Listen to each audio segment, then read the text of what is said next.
Hello दोस्तों, मेरा नाम है प्रिंस तिवारी और आपका आपके चैनल पे स्वागत है। आज हम बात करने वाले हैं एक ऐसे टॉपिक पर जिससे रिलेटेड बहुत सारे लोगों के मैसेज आते रहते हैं और ये सबसे ज़्यादा दिक्कत उन लोगों को होती है जिनको प्रीलिम्स पहली बार देना रहता है। क्योंकि जो प्रीलिम्स दे चुके हैं, मेंस भी दे चुके हैं, उन लोग को काफ़ी आइडिया हो जाता है कि कौन सी बुक का यूज़ करना है, क्या करना है। लेकिन जो बिल्कुल नए-नए सिरे से तैयारी करते हैं, उनको उतना आइडिया नहीं हो पाता है। इस वजह से क्या होता है कि वो भ्रमित रहते हैं कि उनको कौन-सा क्या करना चाहिए, कौन-सी किताबें पढ़नी चाहिए। तो देखिए, जैसे कि यूपीएससी में चलता है कि आपको एक बुक को कई बार पढ़ना है और कई-कई बुक नहीं पढ़ना है दोबारा। तो एसएससी में ऐसा नहीं रहता है क्योंकि एसएससी में क्या है कि जितना सवाल लगाओगे उतना प्रैक्टिस होता रहेगा।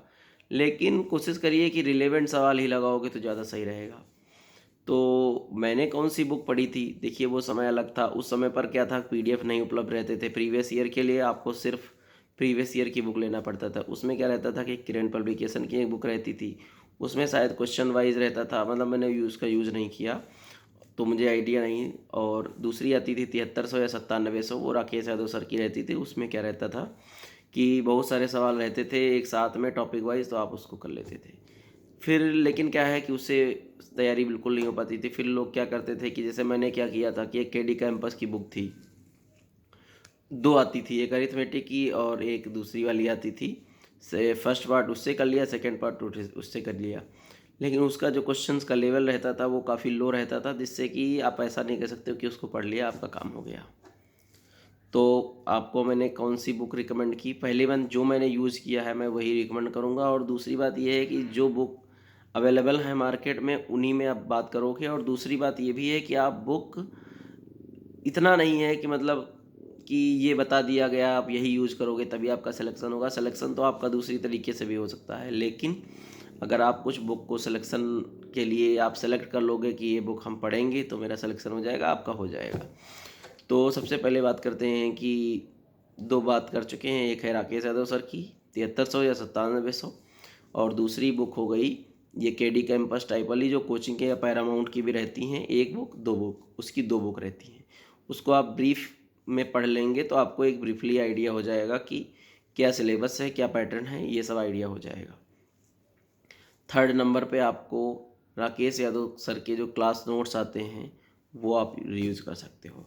देखिए उस समय पर जब मैंने तैयारी की थी तब राकेश यादव सर के ही रहते थे, लेकिन अब आपके पास कई सर रहते हैं, उसमें से गगन प्रताप सर के भी आप नोट्स भी ले सकते हो। और गगन प्रताप सर ने एक बुक भी बनाई है, एक या दो बुक भी बनाई है उन्होंने, वो बुक काफ़ी अच्छी है, मैंने सुना है उसके बारे में, तो आप वो बुक भी यूज़ कर सकते हो।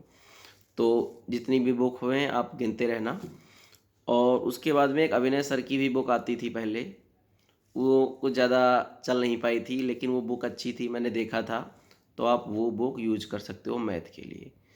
और यूट्यूब चैनल की बात है तो आप लोग जानते ही होंगे कि रेमो सर का भी रहता है यूट्यूब चैनल, उस पर भी बहुत सारा कंटेंट रहता है, तो आप उसको यूज़ कर सकते हो। और अगला चैनल है गगन प्रताप सर का, तो वो भी यूट्यूब पर बहुत सारा चीज़ डालते रहते हैं, वो यूज़ कर सकते हो।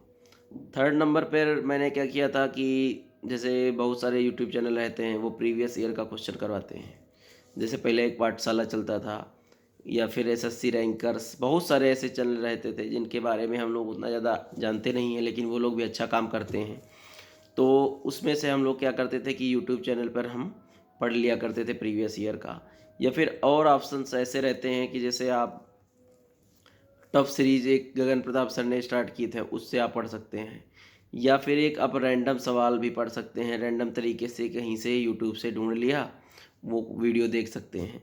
तो वीडियो देखना भी कोई गलत चीज़ नहीं है, लेकिन आप ऑनलाइन से ज़्यादा ऑफलाइन में अगर विश्वास रखोगे तो ज़्यादा फ़ायदा रहेगा। तो ये सारी चीज़ें हो गई मैथ के लिए। और एक आप शॉर्ट नोट्स बना लीजिए जिसमें आप सारा का सारा फार्मूला लिख लीजिए, क्योंकि उसमें ये रहता है कि अगर आपका कोई फार्मूला ध्यान नहीं रहता है, आप कभी भी चाहो जब चाहो तब आप वो फार्मूला यूज़ करके अपना तैयारी कर सकते हो, मतलब आप उसको रिवाइज कर सकते हो फार्मूले को। या फिर कोई फार्मूला फंस जाता है, कन्फ्यूजन हो जाता है, उस कंडीशन में आप वो फार्मूला फिर से चेक कर सकते हो। इसके लिए एक फार्मूला के लिए ज़रूर होना चाहिए। एक रफ पर आप एक जगह पर टेबल बना लीजिए, और एक जगह पर स्क्वायर, एक जगह पर क्यूब, ये सारा अपने पास हर समय रखिए। जैसे क्यूब है 30 तक आप क्यूब रखिए, इसी तरीके से टेबल्स मतलब पहाड़े पे रखिए, नॉर्मल कैलकुलेशन भी करते रहिए खाली टाइम में। ले ऐप्स हैं जैसे बहुत सारे, उसमें आप क्विज देते रहिए। तो मैथ के लिए अगर आप ऐसे तरीके से तैयारी करोगे, क्विज सबसे देना ज़रूरी है, क्योंकि उसमें क्या, क्विज में आपका जो ब्रेन है वो तेज़ से काम करता है, जल्दी आंसर लाने की कोशिश करता है, और वही इस समय का रामबाण है जीतने का। और आप क्या है कि बहुत सारे टीसीएस जब से 2018 से पेपर कराने लगा है, तब से आप वो पेपर लगा सकते हो, क्योंकि टीसीएस का पेपर जो है वो कैलकुलेशन बेस्ड है और अलग तरीके के पेपर आने लगे हैं। उसके पहले दूसरे तरीके के आते थे। तो आप टीसीएस के पेपर जब से चालू हुए हैं वो पेपर लगा सकते हो। प्रीवियस ईयर के पेपर अगर आपको लगाना है तो क्यूमैस आप चैनल जानते होगे, या एसएससी कोर जानते होगे। ऐसे आरबी वाले सर हैं, शुभम जैन सर, उन सब के जो यूट्यूब चैनल के मतलब टेलीग्राम पर चैनल है, उसमें ही वो लोग पीडीएफ डाल देते हैं। और मुझे तो ऐसा पता चला कि आरबी सर वाले तो पीडीएफ वो वाले भी डाल देते हैं कि जैसे टाइप वाइज भी या फिर टॉपिक वाइज भी, इस टाइप से भी पीडीएफ डालते हैं। तो उसका कुछ चार्ज रहता है शायद। तो आप अगर वो कर लोगे तो वो चीज़ें आप प्रीवियस ईयर की भी कर सकते हो। प्रीवियस वैसे तो ये सारी चीज़ें अगर आप कर लोगे तो आपका कोई वही नहीं है, बचेगा ही नहीं। लेकिन जो प्रीवियस ईयर का काम है, प्रीवियस ईयर अगर आप करते रहोगे, तो अगर आप कुछ भी नहीं करोगे, मतलब जो मैंने ऑप्शन बताया, जैसे आप कोचिंग भी कोई ज्वाइन करे होगे, उन्होंने भी आपको नोट्स बनवाए होंगे, या फिर उन्होंने ऐसा बताया होगा कि इतने क्वेश्चन करो, उन्होंने कोई नोट्स मतलब वो सीट दी होगी कि इतने क्वेश्चंस कर लो।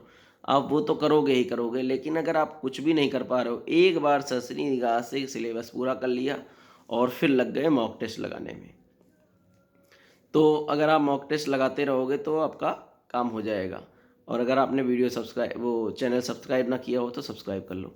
तो फिर ये चीज़ है, अगर आप मॉक पर ही बिल्कुल बेस्ड रहोगे, जैसे अभी आप मॉक दे रहे हो, मान लो सीजीएल 2022 का मेंस वाले हो, मॉक दे रहे हो, तो आप अगर मॉक ही दे रहे हो तो पुराने भी मॉक दे सकते हो। जैसे पहला चलता था मैथ और इंग्लिश का अलग अलग पेपर होता था, उससे भी दे सकते हो। उसमें टाइम ज़्यादा लगेगा, लेकिन आपको क्या रहेगा कि थोड़े ज़्यादा क्वेश्चन मिल जाएंगे, वैरायटी मिल जाएगी। एक क्वेश्चन एक टाइप के या एक टॉपिक पे दो चार से ज़्यादा 8-10 क्वेश्चन उसमें आते थे पहले। जैसे एक टॉपिक पे अभी 2-3 आएंगे, वो 6-7 आते थे।